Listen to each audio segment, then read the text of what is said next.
नमस्कार साथियों, स्वागत है आप सभी का अपने इस यूट्यूब चैनल ओम साई स्टडी 2.0 पर। साथियों चलिए हम लोग न्यूमेरिकल के सीरीज़ को आगे बढ़ाते हैं। इसमें हम लोग फिजिक्स केमिस्ट्री 2018 में पूछे गए सारे सवाल जो कि रेलवे ग्रुप डी में पूछा गया है, उसको हम लोग कंटिन्यू अध्ययन करते हैं। आज उसका पार्ट 2 है। तो हमने इसका टाइटल का नाम रखा है ये सवाल नहीं ये बवाल है। ये वही सवाल है जिसे आप कर लेते हैं तो आप सिलेक्शन की ओर चले जाते हैं, क्योंकि इसका वेटेज बहुत ज़्यादा है। हमने एनालिसिस करके देखा तो हमने देखा कि प्रत्येक शिफ्ट में लगभग 10 न्यूमेरिकल आ रहा है। तो अगर यदि आप 10 न्यूमेरिकल छोड़ते हैं तो आप देखिए सिलेक्शन से कितना दूर चले जाते हैं। तो ऐसा कीजिए, इसको कंटिन्यू देखा कीजिए, क्योंकि यह वीडियो लगभग 1 घंटा का हो जाता है। 1 घंटा का हो जाता है तो उसमें अगर यदि आप स्किप करते हैं कि कल देख लेंगे, आपको बाद में पूरा वेट पड़ जाएगा। ठीक है, तो ऐसा कीजिए, इसको प्रत्येक दिन देखा कीजिए। और आपको बता दें कि हमारा एक टेलीग्राम चैनल भी है जिसका नाम है ओम साई स्टडी 2.0। इस जगह पॉइंट के जगह पे सिर्फ आप लोग इंग्लिश में लिखिएगा POINT पॉइंट, ठीक है, और 0 दे दीजिएगा। आपको टेलीग्राम चैनल प्राप्त हो जाएगा। हम वहाँ अपने वीडियो का लिंक प्रोवाइड करते हैं और ये जो PDF होता है इसको प्रोवाइड कर देते हैं। ठीक है, आप लोग PDF को वहाँ से लर्न कर लीजिएगा और अच्छी तरह से पुनः रिवीजन कर लीजिएगा। ठीक है, तो चलिए वीडियो को कंटिन्यू आगे करते हैं। पहला सवाल है कि एक वस्तु अपनी स्थिर अवस्था से चलना आरंभ करती है। यह 2 सेकंड में 5 मीटर प्रति सेकंड की गति प्राप्त कर लेती है। इसका त्वरण ज्ञात कीजिए। त्वरण बराबर क्या होता है? अंतिम वेग माइनस प्रारंभिक वेग।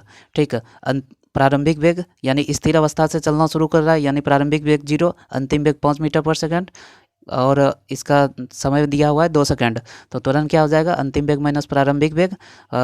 इसको हल कीजिएगा तो आपको 2.5 मीटर पर सेकंड स्क्वायर आ जाएगा। सिर्फ इसका देखिए SI मात्रक पे ध्यान दीजिएगा, मीटर प्रति सेकंड स्क्वायर त्वरण का होता है। इसको आपको ऑप्शन में मीटर प्रति सेकंड देके आपको फंसाया जा सकता है। ठीक है, अगला क्वेश्चन देखिए। अगला कह रहा है कि एक 10 किलोग्राम की वस्तु 5 मीटर पर सेकंड की गति से गतिमान है। वस्तु का गतिज ऊर्जा ज्ञात कीजिए। गतिज ऊर्जा बराबर सूत्र होता है kinetic energy ½ mv square, ½ mv square. तो यहाँ m दिया हुआ है 10 kg और v दिया हुआ है 5 मीटर पर सेकंड स्क्वायर। तो इसको आप इस पर लगा दीजिए ½ mv स्क्वायर। तो यानी 2 बार लिखा जाएगा, 25 25, उसके बाद यहाँ से 10 कट के 5 आया 125।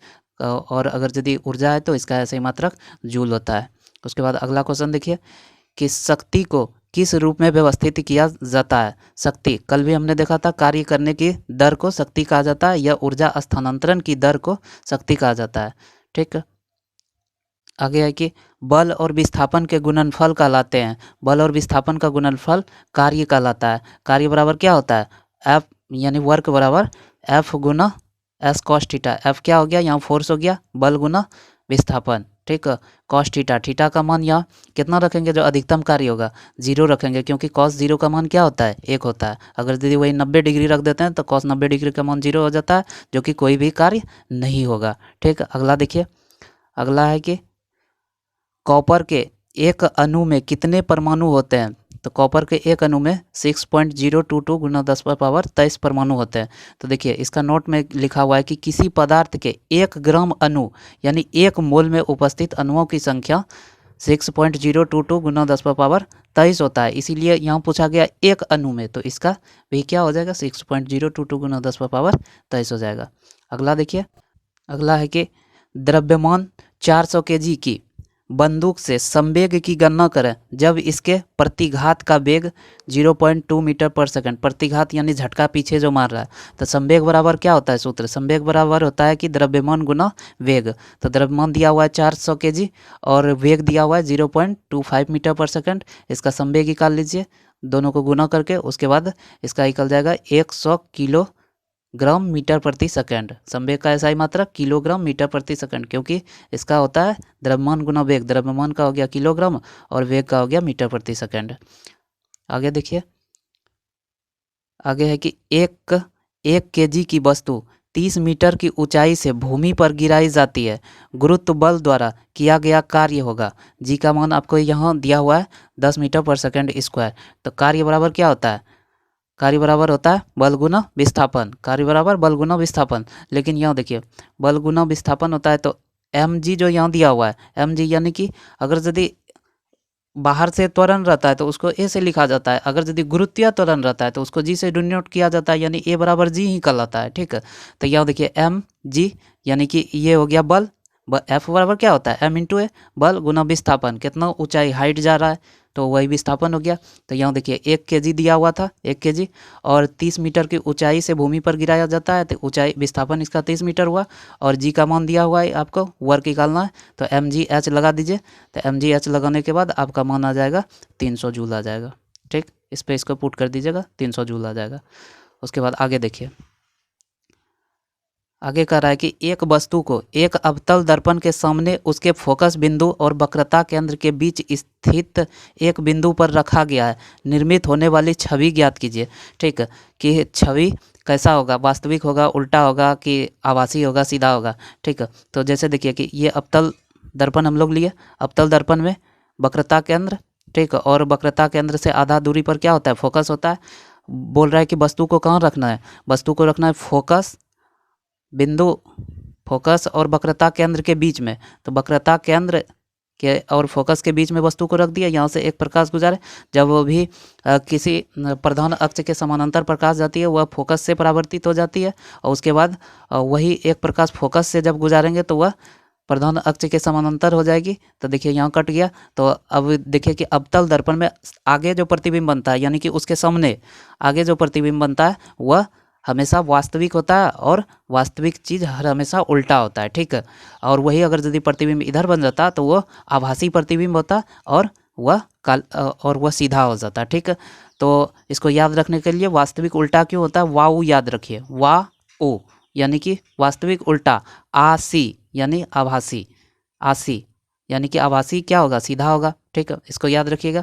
और अगर यदि इसमें हम लोग देखना चाहें तो हम आपको तुरंत बता देते हैं कि जैसे कि अगर यदि वस्तु को अनंत पे रखा जाएगा तो उसका प्रतिबिंब कहाँ बनेगा, तो वस्तु को अनंत पे रखा जाएगा तो उसका प्रतिबिंब फोकस पे बनेगा। और अगर यदि वही वस्तु को फोकस यानी वक्रता केंद्र और अनंत के बीच रखा जाएगा तो वस्तु का प्रतिबिंब कहाँ बनेगा, वक्रता केंद्र और फोकस के बीच बनेगा। और अगर यदि वस्तु को वक्रता केंद्र पर रखा जाए तो उसका प्रतिबिंब वक्रता केंद्र पर ही बनेगा। और अगर यदि वस्तु को वक्रता केंद्र और फोकस के बीच रखा जाए तो उसका प्रतिबिंब देखिए फोकस यानी वक्रता केंद्र और अनंत के बीच बन रहा है। अगर यदि वस्तु को फोकस पे रखा जाए तो उसका प्रतिबिंब अनंत पे बनेगा, और वही अगर यदि वस्तु को फोकस और पोल के बीच रखा जाए तो वस्तु का प्रतिबिंब दूसरे साइड जाके बनेगा, यानी कि वह आभासी और सीधा बन जाएगा। ठीक है, उसके बाद आगे देखिए, आगे है कि यांत्रिक ऊर्जा होती है, यांत्रिक ऊर्जा किसी वस्तु की गतिज ऊर्जा और स्थितिज ऊर्जा के योग को ही क्या कहा जाता है, यांत्रिक ऊर्जा कहा जाता है। इसमें देखिए 8वां क्वेश्चन जो था उसी का उपयोग करके पूछ रहा है कि छवि का निर्माण कहाँ हुआ। देखिए क्वेश्चन रिपीट कर रहा है, छवि का निर्माण हम लोग क्या कहाँ देखे थे कि वक्रता केंद्र और अनंत के बीच देखे थे। ठीक है, जैसे कि यहाँ देख लीजिए वक्रता केंद्र और अनंत के बीच छवि बन रहा था कि नहीं बन रहा था, यहाँ देखिए यही ना कि ये वक्रता केंद्र था और इधर ये अनंत हो गया और इसके बीच ये प्रतिबिंब बन रहा है। ठीक, कि दो वस्तुएं ए और बी किसी वेग से गति कर रही है, वस्तु ए का द्रव्यमान बी से दोगुना है, तो वस्तु ए और बी के गतिज ऊर्जा का अनुपात ज्ञात कीजिए। बोल रहा है कि किसी एक गति से, गति दोनों का क्या हो जाएगा, समान हो जाएगा, द्रव्यमान बोल रहा है कि पहला का द्रव्यमान दूसरे का दोगुना है। ठीक है, तो गतिज ऊर्जा बराबर सूत्र क्या होता है, half m v square, kinetic energy half m v square, इसमें लगा दीजिए पहला का गतिज ऊर्जा हाफ एम, एम इसका दोगुना है दूसरे से, एम अभी दोनों का तो बराबर है यानी वी स्क्वायर रख ही दीजिए। उसके बाद फिर दूसरे का लगाइए हाफ एम, एम इसका एक है, और उसके बाद v square, v square v square cut गया, हाफ हाफ कट गया, यानी कि 2/1 निकल गया, यानी कि 2:1 इसका हो जाएगा। ठीक, आगे देखिए, आगे है कि आधुनिक आवर्त सारणी के किस आवर्त में सबसे कम सेल है, तो सबसे कम सेल प्रथम आवर्त में होता है। जैसे कि उसमें क्या क्या है, हाइड्रोजन और हीलियम है। हाइड्रोजन का अगर यदि इसको तोड़ के देखते हैं तो हाइड्रोजन, हाइड्रोजन का परमाणु संख्या 1 तो 1 ही हो गया। ठीक है, हीलियम का 2 2, यानी कि इसको हम लोग कैसे तोड़ते हैं कि 2 8। ठीक है, यानी कि सेल में तत्वों की संख्या, इलेक्ट्रॉनों की संख्या किस प्रकार हम लोग ज्ञात करते हैं, 2n², इसी पे रखते हैं। ठीक, तो यहाँ देखिए, अगर यदि सेकंड में देखते हैं तो सेकंड में अगर यदि हम लिथियम को उठाते हैं, लिथियम कितना हो जाएगा, 2 और 1, पहला सेल भर गया, पहला सेल में कितना होता है, 2 इलेक्ट्रॉन ही होता है, और दूसरा सेल में 8 रख सकते हैं, तो यहाँ देखिए 1 आ गया, तो इसका कितना कोष बन गया, 2 कोष बन गया। लेकिन अगर यदि प्रथम आवर्त को देखते हैं, आवर्त किसे कहा जाता है, इस तरह के क्षैतिज वाले को आवर्त कहा जाता है और लंबवत वाले को वर्ग कहा जाता है। ठीक, अगला क्वेश्चन है कि तापमान को केल्विन पैमाने से सेल्सियस पैमाने में बदलने के लिए आपको करना होगा। केल्विन पैमाने से सेल्सियस पैमाने में बदलने के लिए देखिए, केल्विन होता है C-0/100, फ़ारेनहाइट में अगर यदि चेंज करना है F-32/180, और रोमर में R-0/80, और केल्विन में K-273/100। तो यहाँ बोल रहा है कि केल्विन पैमाने और सेल्सियस पैमाने दोनों का देखिए आपस में संबंध बनाइए। केल्विन पैमाने C-0/100, ठीक है, और केल्विन पैमाने K-273/100, 100 देखिए दोनों का कट गया। उसके बाद देखिए, अब अगर यदि बोल रहा है कि केल्विन पैमाने से सेल्सियस पैमाने में जाना है, केल्विन का कुछ मान दिया होगा, केल्विन यानी कि मान लिया जाए 210 केल्विन दिया होगा, तो 210 माइनस 273 करना होगा। तो वही बोल रहा है सेल्सियस पैमाने में बदलने के लिए आपको करना होगा, तो दिए गए तापमान में 273 घटाना होगा, जो तापमान दिया रहेगा उसमें 273 घटाइए। देखिए C में 0 घटा दीजिए तो C ना रहेगा जी, तो केल्विन का मान अपने आप आ जाएगा। ठीक है, उसके बाद आगे देखिए, आगे आपका है कि 6 वोल्ट प्रतिरोध वाले एक स्रोत से 0.5 एम्पियर की धारा प्रभावित होती है। स्रोत द्वारा प्रतिरोध को आपूर्ति की गई पावर ज्ञात कीजिए। पावर बराबर आपका सूत्र होता है, पावर बराबर विभवांतर गुना धारा। तो विभवांतर कितना दिया है, 6 वोल्ट दिया हुआ है। ठीक है, उसके बाद धारा कितना दिया हुआ है, धारा दिया हुआ है 0.5 एम्पियर, पावर बराबर विभवांतर गुना धारा लगा दीजिए, विभवांतर 6, अब 0.5 को हाफ भी लिख सकते हैं, यानी कि 3 वाट, पावर का ऐसा ही मात्रक वाट होता है। ठीक, आगे क्वेश्चन देखिए, अगला कह रहा है कि 3 समान प्रतिरोध जिसका मान 6 ओम है, तीनों का 6 ओम है, एक दूसरे के साथ समांतर क्रम में जुड़े हुए हैं, इस संयोजन का तुल्य प्रतिरोध कितना होगा। समांतर क्रम में जुड़ा हुआ है, समांतर क्रम का क्या होता है, 1/R इक्विवेलेंट बराबर क्या होता है, 1/R plus 1/R plus 1/R, यानी कि जितना प्रतिरोध रहेगा, ठीक है, उसको आप जोड़ दीजिए। तो और उसके बाद जैसे कि 6 ओम का प्रतिरोध है, 1/6 1/6 1/6, तीनों को जोड़ने के बाद आपका 1/2 आया। इसको आप पलट के मान लिखते हैं, ठीक है, क्योंकि यहाँ भी आप देखिए कि R इक्विवेलेंट 1/R इक्विवेलेंट लिखे हैं, तो ये भी पलटेगा तो ये भी पलट जाएगा, तो यानी कि आपका मान कितना हो जाएगा, 2 ओम हो जाएगा। ठीक है, वही अगर यदि श्रेणी में कहा जाता तो सिर्फ हम लोग क्या करते हैं, इसको सीधे में जोड़ देते हैं। ठीक है, आगे देखिए, अगला है कि एक ग्रह मान लें, एक ग्रह को मानने के लिए कह रहा है जिसका द्रव्यमान और त्रिज्या पृथ्वी के द्रव्यमान और त्रिज्या का 1/3 है। यदि पृथ्वी पर गुरुत्वाकर्षण के कारण त्वरण का मान g है, तो ग्रह पर इसका मान क्या हो जाएगा। देखिए, इसका द्रव्यमान बोला कि पृथ्वी के द्रव्यमान का 1/3, ठीक, ग्रह का द्रव्यमान हम लोग डिनोट कर लेते हैं 1/3, उसका त्रिज्या भी बोला था पृथ्वी की त्रिज्या का 1/3 ही है। ठीक है, अब देखिए जी का मान जैसे पृथ्वी का है, इसको हम निकालते हैं जी बड़ी जी गुना m1, यानी कि किसी का वस्तु का द्रव्यमान बटे R²। ठीक, तो जी तो यहाँ सार्वनियतांक है, इसका तो कोई यूज़ पड़ेगा नहीं, जी यानी ये पृथ्वी का द्रव्यमान है और R पृथ्वी की त्रिज्या है। अब इस सूत्र का उपयोग करके अब उस ग्रह के लिए अगर यदि हम इस जी का मान निकालते हैं तो क्या आएगा। देखिए, जी बराबर ग्रह के लिए जी, ये तो सार्वनियतांक है, और m1 उस ग्रह का द्रव्यमान और उस ग्रह की त्रिज्या, ठीक, गुना कर दीजिए। जैसे कि जी m1 यहाँ इसका क्या आ जाएगा, 1/3, द्रव्यमान 1/3 है, तो यानी कि m इंटू 1/3, और त्रिज्या नीचे 1/3 का स्क्वायर, R² होता है, तो यह 1/3 ऊपर चला जाएगा, ठीक, स्क्वायर होके, तो यानी ऊपर 2 बार 3 लिखा गया। अब इसको कटा दीजिए तो कितना हो गया, 3gm, यानी कि अब देखिए यहाँ था सिर्फ gm1 R², और यहाँ 3gm आ गया, तो यानी कि इसका गुरुत्वाकर्षण का मान कितना आ गया, इससे 3 गुना आ गया। पहले जितना पृथ्वी का गुरुत्वाकर्षण था उससे 3 गुना उस ग्रह का गुरुत्वाकर्षण आ गया। क्वेश्चन में आपको कह रहा है कि किसी वस्तु के मुक्त रूप से गिरने के दौरान निम्न में से कौन सी ऊर्जा उसके रास्ते में किसी एक बिंदु पर बढ़ जाती है। ठीक, तो कोई वस्तु ऊपर से नीचे गिर रहा है यानी उसका हाइट घट रहा है, हाइट घट रहा है तो उसका तो स्थितिज ऊर्जा घटेगा, लेकिन वही स्थितिज ऊर्जा गतिज ऊर्जा में, ऊर्जा का तो यानी क्षय होता नहीं है, ऊर्जा सिर्फ रूपांतरित होता है। अगर यदि किसी में स्थितिज ऊर्जा है और उसको चला दीजिएगा तो वह स्थितिज ऊर्जा गतिज ऊर्जा में बदल जाएगा। ठीक है, तो यानी कि उसका गतिज ऊर्जा क्या होगा, बढ़ जाएगा। और अगर यदि यही आपसे पूछा जाएगा कि अगर यदि किसी वस्तु को किसी हाइट से गिराया जा रहा है तो उसका अधिकतम गतिज ऊर्जा कहाँ पर होगा, अधिकतम गतिज ऊर्जा उसका उस जगह होगा जब वह जमीन को एकदम जस्ट छूने के कगार पे रहेगा, और दोनों को बराबर कहाँ हो जाएगा, बीच में हो जाएगा, क्योंकि हाइट भी घट जाएगा और गति भी उसका बढ़ जाएगा। ठीक है, आगे देखिए, अगला है कि जब प्रकाश की किरण सघन माध्यम से विरल माध्यम में जाती है तो किरण पर क्या प्रभाव पड़ता है। देखिए, उसमें होता है कि किरण की गति बढ़ जाती है और अभिलंब से दूर हट जाती है। कोई भी चीज़ सघन माध्यम में है, जैसे जल में है, इसका देखिए कौन यहाँ से मापा जाता है, ये हो गया अभिलंब। अभिलंब से जो भी प्रकाश की किरण जो आ रही है, इससे इसका जो कौन मापा जाता है, इसको इंसिडेंट रे कहा जाता है, इसीलिए कौन आई इसको सूचित किया जाता है।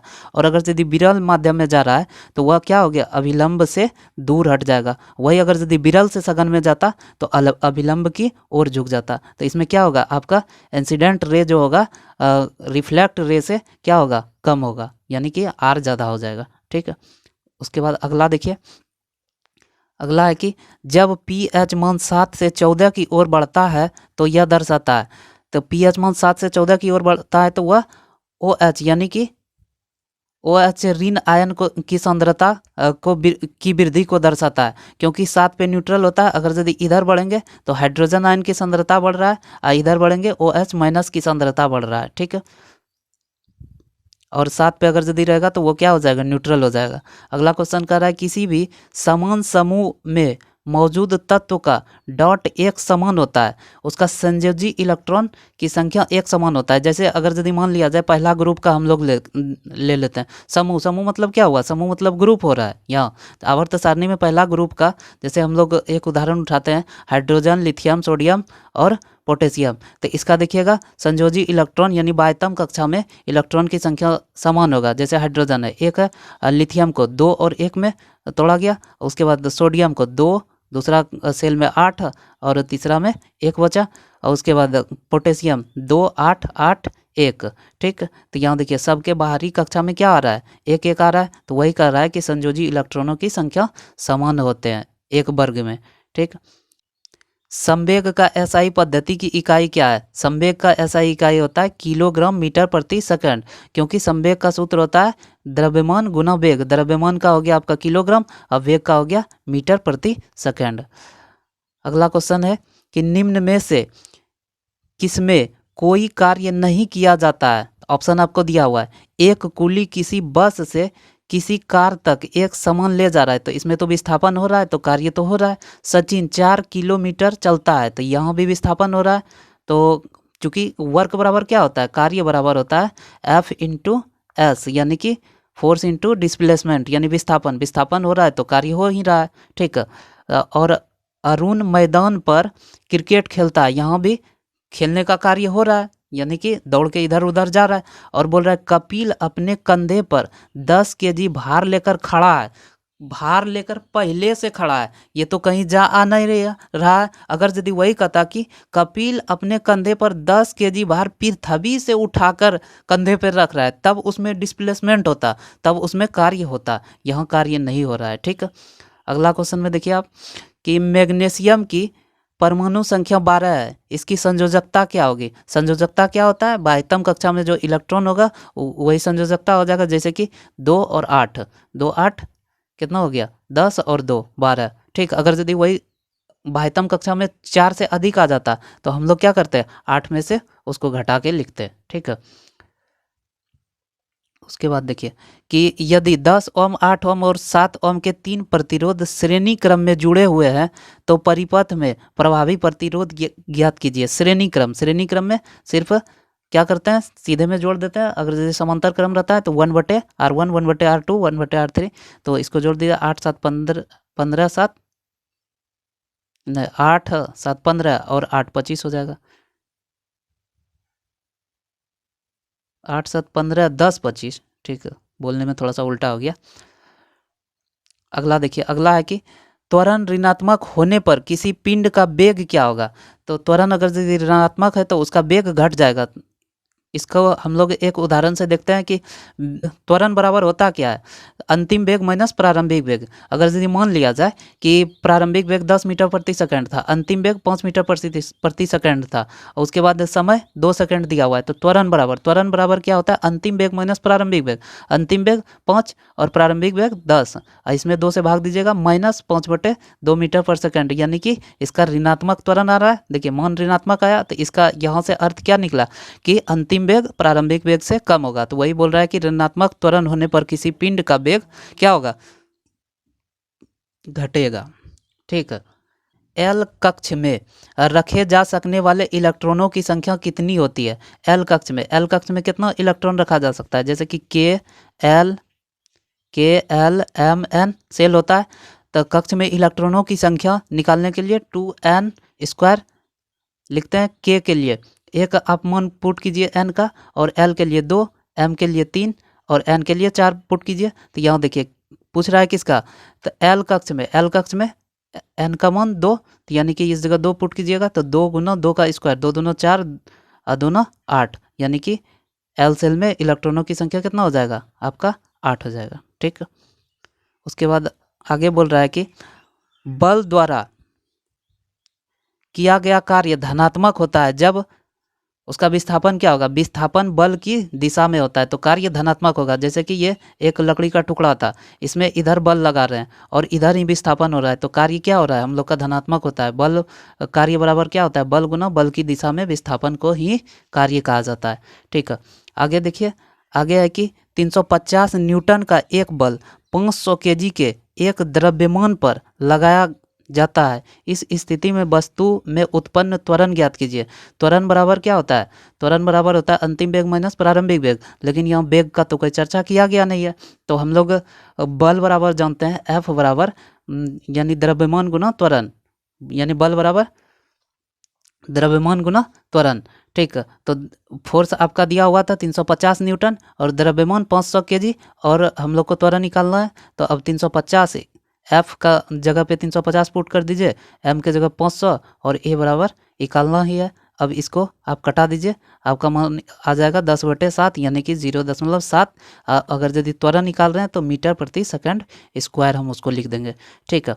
आगे देखिए, अगला क्वेश्चन में है कि डॉट ऑक्साइड अम्लों के साथ साथ क्षारों के साथ भी अभिक्रिया करता है, यानी अम्ल से तो अभिक्रिया करता ही है और क्षार से भी अभिक्रिया करता है, तो उसे उभयधर्मी कहा जाता है। इसे इंग्लिश में एम्फोटेरिक कहा जाता है। ठीक है। तो उभयधर्मी का अगर यदि एग्जाम्पल पूछा जाए तो ZnO यानी कि जिंक ऑक्साइड और Al2O3 यानी एल्युमिनियम ऑक्साइड, ये उभयधर्मी है जो अम्ल और क्षार दोनों के साथ अभिक्रिया करते हैं। ठीक है। स्थितिज ऊर्जा का सूत्र क्या होता है, तो mgh होता है। गतिज ऊर्जा पूछेगा 12mv²। अगला क्वेश्चन देखिए जो कि समझने लायक है। ठीक है। 25 डिग्री सेल्सियस पर हवा में ध्वनि की चाल कितना होता है, 25 डिग्री सेल्सियस पर। तो हम लोग याद रखे हैं, जो भी किताब से आप लोग याद रखे होंगे, उसमें आप याद रखे होंगे कि 0 डिग्री सेल्सियस पर विभिन्न माध्यम में ध्वनि की चाल, जैसे कि 0 डिग्री सेल्सियस पे वायु का चाल होता है 332 मीटर प्रति सेकंड, उसका हाइड्रोजन 1269 और कार्बन डाइऑक्साइड 260, भाप 100 डिग्री सेल्सियस पर 405 मीटर पर सेकंड, अल्कोहल 1213, उसके बाद फिर जल 1483, समुद्र जल 1533 और पारा 1450, कांच 5640, एल्युमिनियम 6420 और लोहा 5130। ये आपने याद रखा है 0 डिग्री सेल्सियस पे। और अगर यदि आपको बोल रहा है कि 25 डिग्री सेल्सियस पर ध्वनि की चाल क्या होगा, इसी तरह आपको किसी का भी चाल 25 डिग्री सेल्सियस पे पूछ सकता है कि पारा का चाल 25 डिग्री सेल्सियस पर कितना होगा। तो हम लोग यह जानते हैं कि वायु में प्रति 1 डिग्री सेल्सियस ताप बढ़ाने पर ध्वनि की चाल में 0.61 मीटर पर सेकंड की वृद्धि होती है। ठीक है। तो यानी कि 1 डिग्री सेल्सियस बराबर 0.16 मीटर पर सेकंड की वृद्धि हो रहा है, तो इसलिए 25 डिग्री सेल्सियस यानी 0.16 गुना 25 कर दीजिए, आपका मान आ जाएगा 15.25। तो आपका 0 डिग्री सेल्सियस पे ध्वनि का चाल कितना था 332 मीटर पर सेकंड, उसमें 15.25 जोड़ दीजिए, आपका आ जाएगा 347.25 मीटर पर सेकंड। तो ये 25 डिग्री सेल्सियस क्या है, ये एक रूम तापमान है, इसीलिए आपको पूछा जाता है रूम टेम्परेचर। आपको आप जो यहाँ अपने वातावरण में देख रहे हैं तो आपको 0 डिग्री सेल्सियस थोड़े तापमान दिख रहा है, यही तापमान दिख रहा है 25 डिग्री सेल्सियस। ठीक है, आगे देखिए। इसी तरह आप सभी का उपयोग करके अन्य सारे का 25 डिग्री सेल्सियस 20 डिग्री सेल्सियस जिस पे निकालने का रहेगा, 1 डिग्री सेल्सियस बराबर लिख दीजिएगा 0.61, उसके बाद 20 डिग्री कहेगा तो 20 से गुना कर दीजिएगा, उसके बाद जो 0 डिग्री सेल्सियस पे चाल था उसमें जोड़ दीजिएगा। ठीक है, उसके बाद अगला क्वेश्चन कह रहा है कि 520 ग्राम पानी में 45 ग्राम नमक को मिलाकर 1 बिलियन तैयार किया जाता है, द्रव्यमान सांद्रता के संदर्भ में द्रव्यमान प्रतिशत की गणना कीजिए। तो द्रव्यमान प्रतिशत की गणना करने के लिए हम लोग क्या करेंगे, तो इसके लिए एक फार्मूला याद रखेंगे। इसका फार्मूला क्या है कि द्रव्यमान प्रतिशत बराबर होता है कि मिलाया गया पदार्थ, जो भी पदार्थ मिला रहे हैं, जैसे कि यहाँ 45 ग्राम नमक मिला रहे हैं, मिलाया गया पदार्थ बटे टोटल मिश्रण। पहले 250 ग्राम पानी था, उसके बाद 45 ग्राम मिलाया गया है, 250 नहीं 520 ग्राम था, उसमें 45 ग्राम मिलाया गया है, तो टोटल कितना हो जाएगा, दोनों को जोड़ दीजिएगा। और उसके बाद फिर यहाँ ऊपर मिलाया गया पदार्थ 45 है, दोनों को जोड़ के 100 से गुना कर दीजिएगा, आपका मान आ जाएगा 7.96%। ठीक है, उसके बाद आगे देखिए। इसमें कह रहा है कि किसी तत्व की समान परमाणु संख्या लेकिन भिन्न परमाणु द्रव्यमान क्या कहलाता है। परमाणु संख्या उसका समान है यानी नीचे वाला समान है, और द्रव्यमान संख्या यानी उसका टोपी अलग है, तो उसको क्या कहा जाता है, उसको कहा जाता है समस्थानिक कहा जाता है। स्थान इसका देखिए समान है, समस्थानिक उसको कहा जाता है इंग्लिश में आइसोटोप, यानी टोपी इसका बिगड़ रहा है तो उसको क्या कहेंगे, आइसोटोप। और वही अगर यदि टोपी सही रहता यानी द्रव्यमान संख्या सही रहता और परमाणु संख्या यानी नीचे वाला ही भिन्न रहता तो उसको क्या कहा जाता, समभारिक कहा जाता, यानी कि उसका द्रव्यमान संख्या समान है लेकिन उसका परमाणु संख्या अलग है, तो उसको इंग्लिश में आइसोबार कहा जाता। यानी कि ऐसा अगर यदि देखते हैं कि बार से अगर यदि कोई निकलता है यानी कि ड्रिंकिंग करके, तो उसका क्या होता है, पैर लड़खड़ाते रहता है। तो इसीलिए याद रखने का आपको ट्रिक मिल गया कि अगर यदि जिसका पैर यानी कि असमान है तो उसको क्या कहा जाएगा, आइसो बार, और जिसका टोपी असमान है उसको आइसो टोप कहा जाएगा।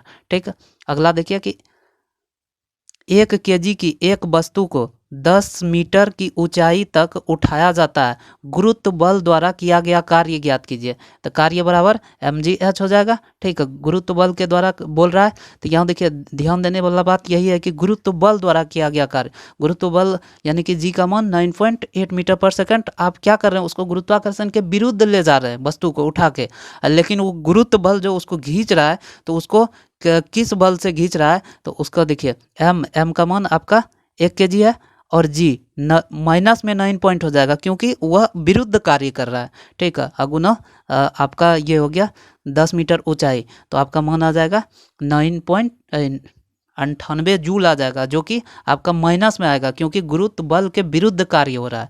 अगला देखिए, यदि एक कार 2000 जूल ऊर्जा का उपयोग करती है और इसका उत्पादन 500 जूल है तो कार्य की दक्षता ज्ञात कीजिए। कार्य की दक्षता बराबर कार जो होता है, कार की दक्षता बराबर क्या हो जाएगा कि कितना उसने उत्पादन किया उसको, और बटे में आपको लिखना है कि उसने उपयोग कितना किया और 100 से गुना कर देना है, यही है दक्षता बराबर। तो यानी इसने उपयोग उत्पाद कितना किया, 500 किया था, उपयोग 2000 किया था, गुना 100 कर दीजिए, आपका 25% निकल जाएगा। ठीक है, उसके बाद अगला क्वेश्चन बोल रहा है कि गुरुत्वीय स्थिरांक जी की इकाई क्या होती है, यानी बड़ी जी का इकाई क्या होता है, ऐसा ही मात्रक, यानी इसका हो जाता है न्यूटन मीटर स्क्वायर प्रति केजी स्क्वायर। तो अब ये न्यूटन मीटर स्क्वायर प्रति केजी स्क्वायर आया कहाँ से, तो हम लोग जानते हैं कि F बराबर होता है जी m1 इंटू m2 बटे आर स्क्वायर। ठीक है, तो अगर यदि जी हम निकालना चाहेंगे तो जी को स्थिर कर दीजिए, तो इसको ये साइड लेते आइए, यानी F बटे m1 into m2 are square है तो ये ऊपर चला जाएगा तो आर स्क्वायर। तो अब जी का मान देखिए, F न्यूटन, ठीक, फोर्स न्यूटन, और आर यानी कि कुछ दूरी तय होगा मीटर में, तो यानी कि आर स्क्वायर तो एम स्क्वायर, उसके बाद इसका द्रव्यमान और इसका द्रव्यमान 2 बार द्रव्यमान आ गया तो यानी केजी स्क्वायर।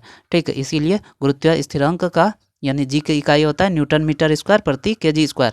और इसका मान अगर यदि पूछा जाए तो 6.67 गुना 10⁻⁻11 न्यूटन मीटर स्क्वायर और प्रति केजी स्क्वायर। ठीक है, आगे देखिए, आगे है कि यदि किसी कार्य का मान धनात्मक हो तो जिस निकाय पर कार्य हो रहा है वह क्या होगा, तो उसकी ऊर्जा में वृद्धि होगी। यानी कार्य धनात्मक हो रहा है तो ऊर्जा में वृद्धि हो भी करेगा। ठीक है, अगला देखिए, अगला है कि यदि 2 एम्पियर की धारा 5 ओम प्रतिरोध से 1 मिनट तक प्रभावित होती है तो आवेश ज्ञात कीजिए। तो आवेश बराबर क्या होता है, देखिए हम लोग एक ही सूत्र याद रखे हैं कि आवेश प्रवाह की दर को धारा कहते हैं, यानी I बराबर Q बटे टी। तो हम लोग को Q निकालना है, Q बराबर क्या हो जाएगा I इंटू टी। तो यहाँ हम लोग को दिया क्या है, I दिया हुआ है 2 एम्पियर, ठीक है, और T दिया हुआ है 1 मिनट दिया हुआ है। इसको आप लोग क्या कीजिएगा, सेकंड में बदल लीजिएगा। और प्रतिरोध दिया है 5 ओम, देखिए यहाँ प्रतिरोध का कोई काम नहीं पड़ रहा है। ठीक है, तो यानी कि इसका आपको क्या हो जाएगा, तो यानी I इंटू सिर्फ टी कर दीजिएगा तो Q निकल जाएगा। तो यानी कि I 2 था और T 60, यानी 60 दूना 120, और आवेश है तो उसका ऐसा ही मात्रक कूलम्ब होता है, यानी उसको C से डिनोट किया जाता है। ठीक है, उसके बाद अगला देखिए, 220 वोल्ट वोल्टेज आउटपुट वाले जनरेटर को 1100 वाट की पावर वाली मोटर से जोड़ने पर प्राप्त होने वाली विद्युत धारा की गणना करें। ठीक है, पावर देखिए, पावर बराबर सूत्र होता है विभवांतर गुना धारा, कितना प्रवाहित हो रहा है। तो यहाँ देखिए आपको 220 विभवांतर दिया है, यानी 220 वोल्ट दिया हुआ है, और इसको पूछ रहा है कि धारा की गणना करें। तो आई हमको निकालना है और पावर हम लोग को दिया हुआ है 1100 वाट। तो हम लोग इस पर अब बैठा दीजिए इस सूत्र पे, यानी पावर 1100 वाट और 220 गुना आई। अब इसको कटा दीजिए, हल करने के बाद आपको 5 एम्पियर आ जाएगा, चूँकि धारा का मान एम्पियर में होता है।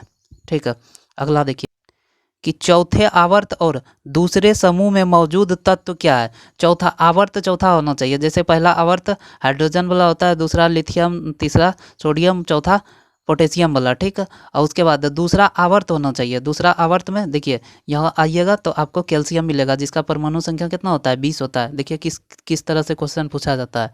ठीक है, उसके बाद आगे देखिए, अगला है कि 5 केजी और 10 केजी द्रव्यमान को 2 इस्पात के गेंदों की गतिज ऊर्जा समान है। 2 इस्पात की गेंद है जिसका पहला का द्रव्यमान 5 केजी है, दूसरा का 10 केजी है, और लेकिन उसका गतिज ऊर्जा जो है समान है। यदि संभावना हो तो कौन सी गेंद तेज गति कर रही है, यानी गतिज ऊर्जा समान है और द्रव्यमान अलग है, तो इसका मतलब है कि जिसका द्रव्यमान कम होगा उसका वेग अधिक होगा, तभी तो गतिज ऊर्जा समान निकलेगी। चूँकि गतिज ऊर्जा बराबर क्या होता है हाफ mv स्क्वायर। तो m देखिए इसका 5 है और इसका 10 है। ठीक, इसका अगर यदि द्रव्यमान कम है तो इसका वेग अधिक करना होगा, तभी इसका गतिज ऊर्जा बराबर होगा। तो इसमें क्या पता चला कि 5 केजी वाली का जो वस्तु है उसका वेग क्या होगा, अधिक होगा। ठीक है, उसके बाद आगे देखिए, अगला क्वेश्चन कर रहा है कि द्रव्यमान 10 केजी का एक ब्लॉक समान रूप से अपनी प्रारंभिक अवस्था से 20 सेकंड में 2 मीटर प्रति सेकंड की गति तक बढ़ता है। 0 से 20 सेकंड के अंतराल में विकसित औसत ऊर्जा ज्ञात कीजिए।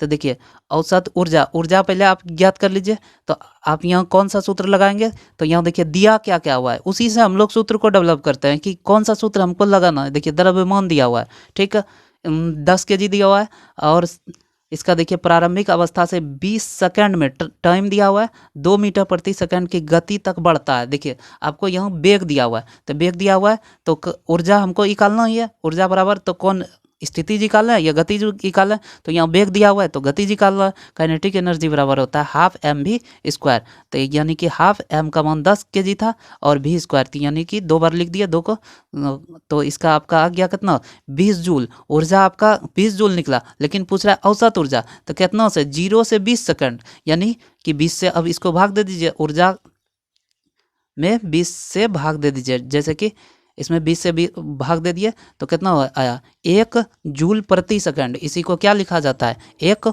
वाट लिखा जाता है। अगला क्वेश्चन बोल रहा है कि 2 ऑक्सीजन, वो मतलब ऑक्सीजन है, ऑक्सीजन को 2 डॉट निरूपित करता है। तो ये 2 जो आगे लगा हुआ है यह बता रहा है कि ऑक्सीजन के परमाणु की संख्या कितना है। ठीक, उसके बाद आगे देखिए, एक वस्तु को लंबवत ऊपर की ओर फेंका जाता है, उसे ऊपर उठने के दौरान स्थितिज ऊर्जा डॉट और गतिज ऊर्जा डॉट होगी। तो देखिए, कोई वस्तु है, उसको ऊपर फेंका जा रहा है, ऊपर फेंका जा रहा है तो उसका ऊंचाई क्या हो रहा है, बढ़ रहा है। तो उसका ऊंचाई बढ़ रहा है तो स्थितिज ऊर्जा क्या होगी, बढ़ेगी। चूंकि स्थितिज ऊर्जा होता है mgh, ऊंचाई जितना बढ़ाइएगा उसका स्थितिज ऊर्जा उतना बढ़ेगी, ठीक है। और अगर यदि स्थितिज ऊर्जा बढ़ रही है तो गतिज ऊर्जा क्या होगी, ऑटोमेटिक घटेगी, ठीक है। तो यानी कि गतिज ऊर्जा घटेगी। तो स्थितिज ऊर्जा mgh और गतिज ऊर्जा हाफ mv², ठीक। आगे देखिए, अगला है कि 450 न्यूटन भार वाली लड़की का द्रव्यमान क्या होगा।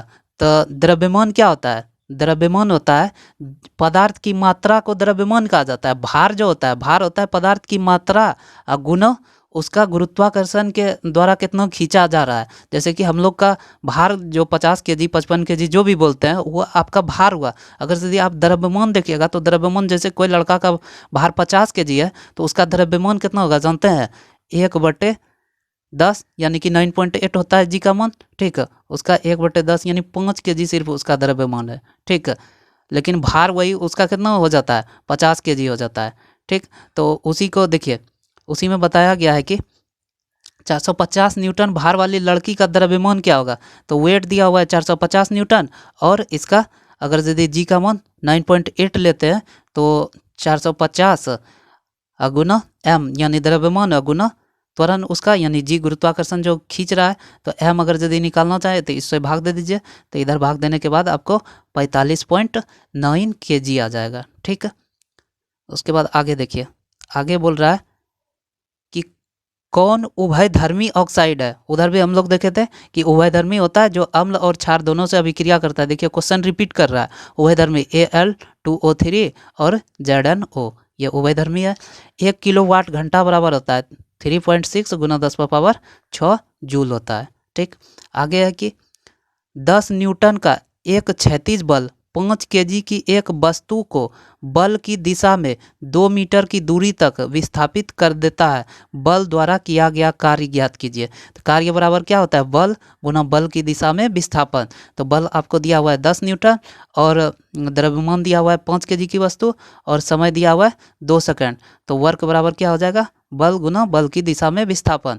तो देखिए बल आपको पहले मिल ही गया है, तो अब इसको द्रव्यमान की तो कोई आवश्यकता नहीं है। तो यानी 10 गुना 2 कर दीजिए तो आपको कितना आ जाएगा, 20 जूल आ जाएगा। जो चूँकि कार्य का ऐसा ही मात्रा क्या होता है, जूल होता है। कुछ ऐसा पार्ट दिया हुआ रहता है कि जिसका उपयोग भी नहीं पड़ता है, लेकिन आपको क्वेश्चन में उसको फंसाने के लिए दिया जाता है, ठीक है। अगला क्वेश्चन है कि जब किसी प्रतिरक्षा बल F को विपरीत दिशा में लगाया जाता है तो दिशाओं के बीच कोण का मान ज्ञात कीजिए। जैसे कि मान लिया जाए विस्थापन इधर हो रहा है, बल आप इधर लगा रहे हैं, तो यह क्या हो गया, एक रेखीय कोण बन गया, यानी कि 180 डिग्री का एंगल बन गया, ठीक। अगला देखिए, 800 केजी की कार 90 किलोमीटर प्रति घंटा से चल रही है। ब्रेक लगाने के 5 सेकंड बाद यह कार रुकती है। ब्रेक द्वारा लागू किया गया बल ज्ञात कीजिए। बल बराबर क्या होता है, F फोर्स बराबर द्रव्यमान गुना त्वरण होता है, ठीक। तो त्वरण अगर यदि हम लोग को मिल जाएगा तो बल, यहाँ देखिए द्रव्यमान तो दिया हुआ ही है 800 केजी। त्वरण निकालने के लिए क्या करते हैं, अंतिम वेग माइनस प्रारंभिक वेग बटे समय करते हैं। तो देखिए प्रारंभिक वेग इसका दिया हुआ है 90 किलोमीटर प्रति घंटा से चल रहा है, और अंतिम वेग क्या होगा, रुक जाएगी, तो यानी कि 0 हो जाएगा, ठीक है। उसके बाद फिर टाइम आपको दिया हुआ ही है 5 सेकंड। तो देखिए तो त्वरण आप पहले निकाल लीजिए, अंतिम वेग 0 यानी 0 और माइनस 90 किलोमीटर प्रति घंटा यानी 90, इसको किलोमीटर प्रति घंटा को मीटर प्रति सेकंड में बदलने के लिए 5/18 से गुना कर दीजिए, और उसके बाद ये समय से भाग दे दीजिए। आपका त्वरण निकल जाएगा, 5 से 5 कट गया, 18×5 = 90 यानी -5 निकल गया। चूँकि रुक रही है तो माइनस का डिनोट होगा ही, ऋणात्मक त्वरण होगा, ठीक है। अब पूछ रहा है कि लागू किया गया बल ज्ञात कीजिए। तो बल बराबर F बराबर m/a पे इसको बिठा दीजिए। तो F बराबर m/a यानी 800 m था और a 5 आपका निकला, तो यानी कि 8×5 = 40 यानी 4000 न्यूटन आपका बल निकल गया, ठीक। अगला क्वेश्चन देखिए, बोल रहा है, अगला क्वेश्चन कह रहा है कि एक माध्यम जिसका अपवर्तनांक यानी कि अपवर्तनांक सूचकांक 1.5 है, में प्रकाश की गति क्या होगी? तो देखिए अपवर्तनांक बराबर सूत्र होता है निर्वात में प्रकाश की चाल बटे माध्यम में प्रकाश की चाल, यानी जिस माध्यम में वस्तु चल रही है, वस्तु की चाल है, तो उसी को हम लोग नीचे में लिखते हैं। जैसे कि देखिए अपवर्तनांक इसका कितना दिया हुआ है 1.5, यानी इसको हम 3/2 भी लिख सकते हैं। अपवर्तनांक बराबर निर्वात में प्रकाश की चाल 3 × 10⁸ मीटर पर सेकंड और माध्यम में प्रकाश की चाल, इसी को हम लोग को निकालना है। एक्स से हम लोग इसको डिनोट कर दिया। तो अब देखिए 3 से 3 आपका कट गया और यहाँ 2 था, ये कोना कोनी गुना हो जाएगा, तो यानी एक्स बराबर आपका क्या निकल गया 2 × 10⁸ मीटर प्रति सेकंड, यानी उस माध्यम में वस्तु की चाल क्या थी 8 मीटर पर सेकंड थी। अगला क्वेश्चन कर रहा है कि अलग अलग प्रतिध्वनियों को सुनने के लिए ध्वनि के स्रोत से अवरोध की न्यूनतम दूरी कितना होनी चाहिए, यानी कि नहीं पूछा जाता है कि परावर्तक सतह से कितना दूरी पर रहेंगे कि हमें प्रतिध्वनि सुनाई पड़ेगी। तो उसी को देखिए, अब इसको हल करके देखते हैं कि किस प्रकार ये सवाल बनता है। ठीक है, जैसे कि देखिए ध्वनि की चाल अगर यदि 0 डिग्री में हम देखे थे तो 332 मीटर पर सेकंड देखे थे, वही 25 डिग्री सेल्सियस में देखेंगे तो देखिए 25 डिग्री सेल्सियस जो कि अपना सामान्य वातावरण का तापमान होता है, उसमें ध्वनि की चाल 344 मीटर पर सेकंड होता है, क्योंकि आपको बता दिया है कि 0.61 मीटर पर सेकंड प्रत्येक 1 डिग्री सेल्सियस तापमान बढ़ने पर ध्वनि की चाल बढ़ती है। तो यहाँ देखिए 25 डिग्री सेल्सियस पे 344 मीटर पर सेकंड हो जाएगा। कान पर ध्वनि का प्रभाव कितना रहता है 1/10 सेकंड तक रहता है। ठीक है, तो अगर यदि हम मान लिया जाए कि यहाँ से और यहाँ के बीच की दूरी निकालना चाहें कि कितना दूरी पर रहे कि हमें प्रतिध्वनि सुनाई पड़े, तो यानी एक बार अगर यदि आप यहाँ से बोल रहे हैं, ठीक यहाँ से बोल रहे हैं और यहाँ किसी का कान लगा हुआ है, यहाँ कान नहीं लगा हुआ है, फिर पुनः आके यहीं आप सुनिएगा। ठीक है, तो जैसे यहाँ से बोले 1 डी दूरी तय कीजिएगा, पुनः वो ध्वनि लौट के आएगी तो एक बार डी पुनः तय करेगी, यानी कि दोनों के बीच के दूरी कितना हो गया 2D हो गया। यही दूरी को अब तय करवाना है इस चाल से और इस समय में। ठीक है, तो यानी दूरी बराबर चाल गुना समय होता है, तो चाल था 344 और गुना समय 1/10 सेकंड कौन पे रह रहा है, तो 2D बराबर इतना हो गया। तो अब इसको कटा दीजिए 172 हो गया और उसके बाद 10 से भाग दीजिएगा 17.2। तो वही बोला जाता है कि यानी कि परावर्तक सतह से 17 मीटर दूर पर रहेंगे तो हमें क्या होगी प्रतिध्वनि सुनाई देना शुरू हो जाएगी। ठीक, उसके बाद अगला क्वेश्चन कर रहा है कि 12 ओम के एक प्रतिरोध में 1 एम्पियर की स्थिर विद्युत धारा प्रवाहित होती है। इस प्रतिरोध से 1 मिनट में प्रभावित होने वाले आवेश की मात्रा ज्ञात कीजिए। तो देखिए आवेश की मात्रा, आवेश बराबर क्या होता है, तो हम लोग एक ही सूत्र याद रखें आई, यानी कि धारा, यानी कि आवेश की प्रवाह की दर को धारा कहते हैं। तो देखिए तो अब पूछ रहा है आवेश की मात्रा ज्ञात कीजिए, तो आवेश Q को स्थिर रख दीजिए, I × T हो जाएगा। तो यानी कि देखिए 12 ओम प्रतिरोध, देखिए यहाँ इसका काम नहीं पड़ा। ठीक है, 1 एम्पियर धारा 1 एम्पियर और उसके बाद पूछ रहा है कि इस पर 1 मिनट में प्रभावित होने वाले, 1 मिनट को सेकंड में बदल लीजिए, तो यानी 1 × 60, तो यानी कि 60 और आवेश का ऐसा ही मात्रक कूलम्ब होता है, उसको C से डिनोट किया जाता है। आगे देखिए रहा कि एक प्रतिरोधक की लंबाई L, उसके अनुप्रस्थ भाग का क्षेत्रफल A और प्रतिरोध R है। एक अन्य प्रतिरोध जो उसी पदार्थ का बना हुआ है, ठीक जैसे तंबा का था तो तंबे का बना है, से बना है, लंबाई लेकिन उसका L/2 है, पहले का आधा है, अनुप्रस्थ भाग का क्षेत्रफल 2A है, यानी कि एरिया उसका 2 है, पहले A था अब 2 है, तो उसका प्रतिरोध कितना होगा। देखिए इसको समझने की कोशिश कीजिए। जैसे देखिए प्रतिरोध बराबर होता है लंबाई का समानुपाती होता है। अगर यदि किसी तार का लंबाई बढ़ाएंगे तो उसमें प्रतिरोध भी बढ़ेगा। ठीक है, जैसे ये तार है, इसकी लंबाई बढ़ाते जाइएगा आप तो इसका प्रतिरोध भी बढ़ेगा। और प्रतिरोध जो होता है उसका क्रॉस सेक्शन एरिया, यानी कि इसकी मोटाई का जो एरिया निकलेगा इसका व्युत्क्रमानुपाती होता है। अगर यदि जितना मोटा तार दीजिएगा उसमें प्रतिरोध उतना कम होता है। ठीक है, तो अब देखिए इसको दोनों को अब जब मर्ज कीजिएगा तो देखिए आपको क्या प्राप्त होगा, प्रतिरोध इसमें दोनों में है, तो इसका प्रतिरोध जो होता है लंबाई के समानुपाती होता है, तो R बराबर L हो गया, और उसके बाद यानी कि क्रॉस सेक्शन एरिया का व्युत्क्रमानुपाती होता है, यानी L/A हो गया। ठीक, अब इससे यह पता चल गया कि R बराबर L/A एक सूत्र होता है, जो कि पहला टर्म में हम लोग देखे थे कि लंबाई उसका L लिया था, एरिया उसका A लिया था, अब प्रतिरोध R लिया था, तो प्रतिरोध बराबर यहाँ लगाइए, देखिए प्रतिरोध बराबर हो जाएगा इसके लिए, ये टर्म के लिए, इसके लिए प्रतिरोध आपका हो जाएगा R बराबर L/A, L के जगह पे L रखे, A यहाँ दिया हुआ है। अब सेकंड कंडीशन में देखे थे कि लंबाई बोल रहा था कि आधा होना चाहिए, एरिया दोगुना होना चाहिए। अब इसका प्रतिरोध क्या होगा, तो R बराबर इसमें लगाइए L का मान L/2 रखिए, ठीक, L/2, और A का मान नीचे आएगा, तो यानी कि 2A रखना है। ठीक, अब देखिए R बराबर कितना हो गया, L/4A आ गया। ठीक है, पहले आ रहा था R बराबर L/A, अब आ रहा है R बराबर L/4A, तो यानी कि प्रतिरोध जो है इसका चौथाई हो रहा है। ठीक है, तो R कितना हो जाएगा, यानी कि R/4, अब इसका प्रतिरोध कहलाएगा। ठीक है, अब देखिए अगला क्वेश्चन है जो कि आज का लास्ट क्वेश्चन है कि समीकरण 2Cu + O2 और एरो का चिन्ह दिया हुआ है, और 2Cu प्लस यानी कि का एक उदाहरण है, किसका उदाहरण है, यानी कि कौन सी अभिक्रिया इसमें हो रही है, तो यह इसमें संयोजी अभिक्रिया हो रही है। तो अब जानेंगे हम लोग कि अभिक्रिया कितने प्रकार के होते हैं। अभिक्रिया 4 प्रकार के होते हैं। एक होता है संयोजी अभिक्रिया, जिसे कहा जाता है कॉम्बिनेशन रिएक्शन। ठीक है, इसमें होता क्या है, जैसे कि यहाँ देखिए उदाहरण से H2 हाइड्रोजन को ऑक्सीजन के साथ मिलाने पर, यानी अभिक्रिया कराने पर देखिए आपको क्या प्राप्त हुआ, H2O यानी जल मिला। तो यहाँ देखिए इसमें हो रहा है कि 2 या 2 से अधिक पदार्थ एकल उत्पाद में बदल रहा है, तो वह क्या हो रहा है, संयोजी अभिक्रिया। एक पदार्थ ये था, एक ये था, अब एक ही पदार्थ बन गया है, तो यह क्या हुआ, संयोजी, यानी संयोज कर लिया, एक दूसरे से मिल गया। दूसरा होता है अपघटन, यानी डिकम्पोजिशन अभिक्रिया, यानी अपघटन मतलब होता है टूटना, यानी एक पदार्थ रहेगा और वह टूट के 2 पदार्थ में विभक्त हो जाएगा, या 2 से अधिक में भी विभक्त हो जाएगा, तो उसे क्या कहा जाता है, अपघटन यानी डिकम्पोजिशन।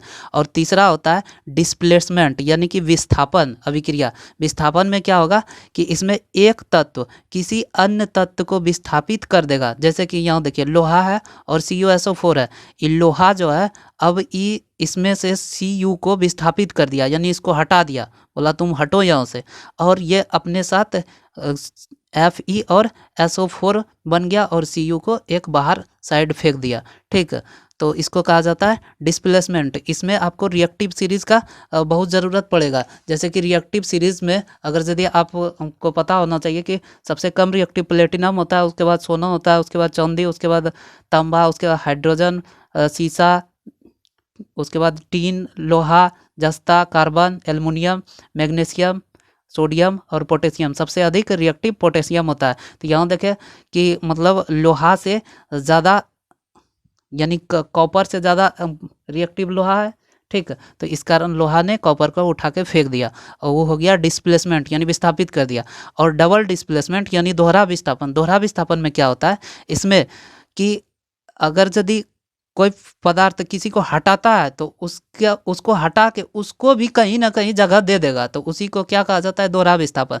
जैसे कि यहाँ देखिए NaOH और CHCl, तो यहाँ देखिए Na ने क्या किया, सोडियम ने इस हाइड्रोजन को हटा दिया और Cl के साथ अपना संबंध बना लिया, लेकिन इस हाइड्रोजन को अकेला नहीं छोड़ा, इस OH के साथ इसको भी जोड़ दिया, यानी H2O बना दिया। तो वही कहा जाता है कि Na ने H को हटाकर बाहर नहीं किया, बल्कि उसे भी कहीं जगह दे दिया। इसी को क्या कहा जाता है, डबल डिस्प्लेसमेंट कहा जाता है। ठीक, तो इस तरह से हम लोग का टॉपिक पूरा हो गया।